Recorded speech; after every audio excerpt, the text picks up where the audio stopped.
Hello, everyone. Thank you for taking time out of your day to join us for another Montblanc Inspire Writing class. We are so excited to have you all join us today, and thank you for coming back for part 2. So we are going to continue that enthusiasm and build up our lettering skills to have even more ways that we can write with this style. So because this is a part 2 of a 2-part series, we are definitely going to be building off of what we studied last time. And I won't do too much review.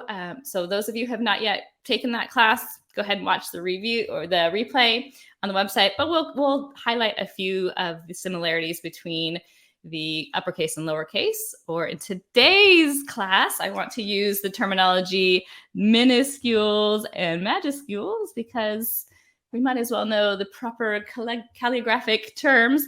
And these are the lowercase or minuscule forms that we are going to learn today. And they are beautiful, especially when you see the example up here. I really love how clean this lettering style looks when added to the capital letter forms. Now, one of the main things that I want to point out as a commonality between the uppercase and lowercase is we still have that 90-degree line here. So remember from our first class, I referenced how architects would have used a tool like this Ames lettering guide or a triangle to do those really, really straight sides to their letters.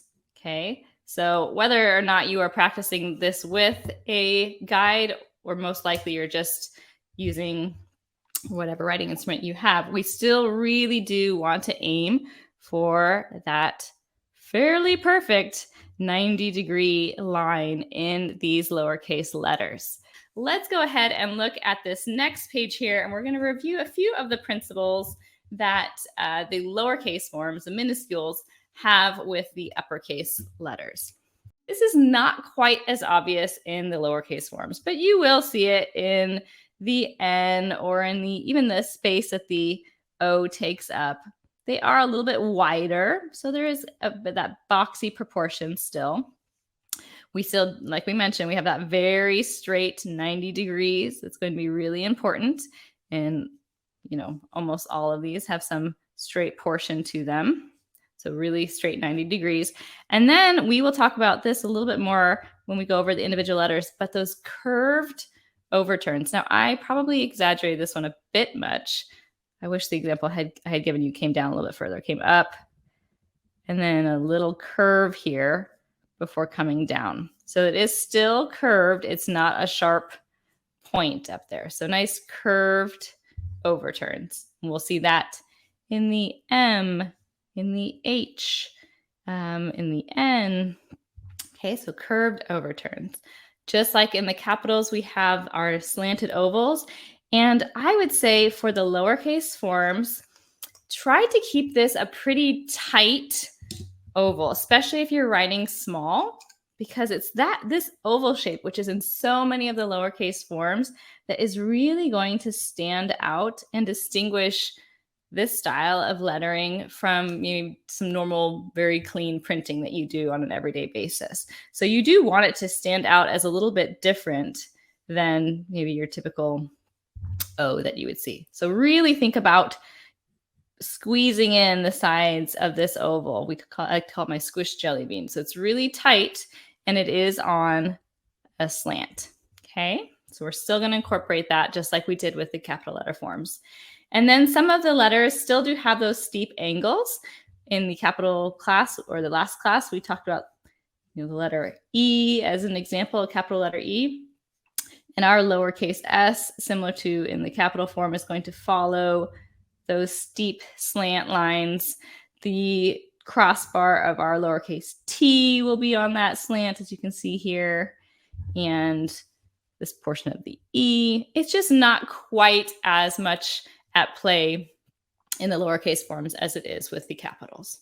So there's some similarity. They definitely work together, as you can see in the samples written down here. And I will probably write a little bit larger than what is given here, just so you guys can see what I am doing. Let's see, I'm going to stick with this.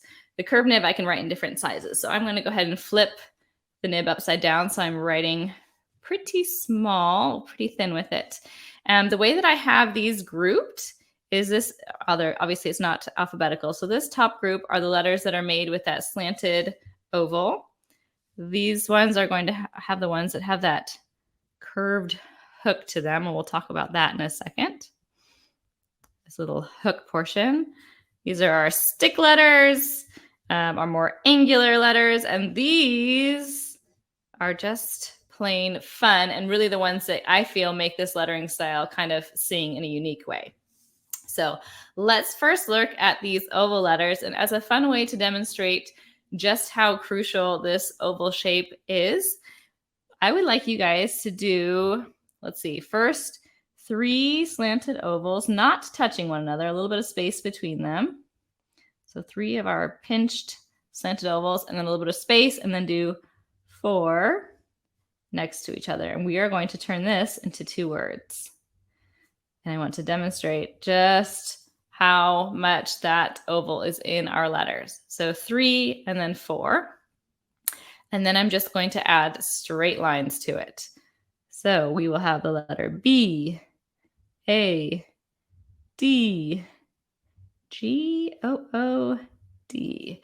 Bad and good. So you can see all these letters really do have that oval shape in them. Let's look at this next group here.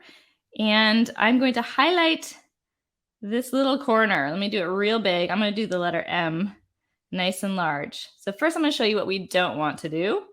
We don't want to come up, and straight down and have this pointy corner to it. So we're trying to smooth it out just a little bit more. So what we do want, still a nice 90-degree line here. I start down fairly low, so because I like to have this deep triangle in here, this void space. I do like a nice angle here. So I come down, up, and then make a slight curve, just a little bit of a hook, and then pull the straight line down, up, over, down, in a straight line. It just softens that slightly. Okay, so that would be the same with the H and the N. These ones are so simple. They don't really require any explanation other than the J. It's going to look a little bit more like an I, and I haven't seen a lot of examples. I'm not saying it can't be done because I've seen so many variations. I think if you wanted to roll with it, you could, but I think stylistically it does look better with that curved bottom to it. Okay, these here don't require a lot of explanation. If you like this style of the W, where it has a little bit more of a curved bottom, what I would suggest for that is I do my 3 lines equally spaced and then add the curve to them. Let's look just for a moment at these last few here because they, like I said, there where a lot of the fun is at with this style.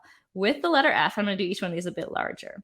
It's going to have that really straight back and then arch over the top, kind of like an umbrella. And the crossbar crosses just slightly to the left, and the majority of it is over on the right-hand side of that first stem. And it is a larger letter, so it would be tall like the H. Unlike the curved top to the M and the N, this one actually does have a fairly straight branch coming out from it. So you'll see that example here, and these lots of opportunities for you guys to trace over here. The T, as we mentioned, isn't going to go as tall as the other ascenders. It's just going to be slightly larger than that R, and it has a curved little kick on the bottom, and we are going to slant that crossbar. The K can be done a few different ways. One of the styles that I do like goes all the way up to that ascender line and then has a little loop that has the same kick out leg, like that hiya ninja kick that the capital letter forms had. Or you can do it as in the sample that I've given here, where it just extends out a little bit further. Both are really nice. The S is going to be basically exactly the same as our capital that we did in lesson 1. It's just smaller. So I talked about this a little bit earlier in our class, but we've got those kind of these dynamic angles in there, like for our letter E. And if I try to fit that letter S, I want these strokes to be, I really want this angle of that middle stroke. So I tend to dip down a little bit further so that I can get this angle in that middle stroke. And when I do that tiny, I just have to make the kerns a lot smaller. This has just been a joy to teach this lettering style, and I really do hope you guys use it and share it with us. This has been fun to see one another playing off of these lettering styles and using them day to day.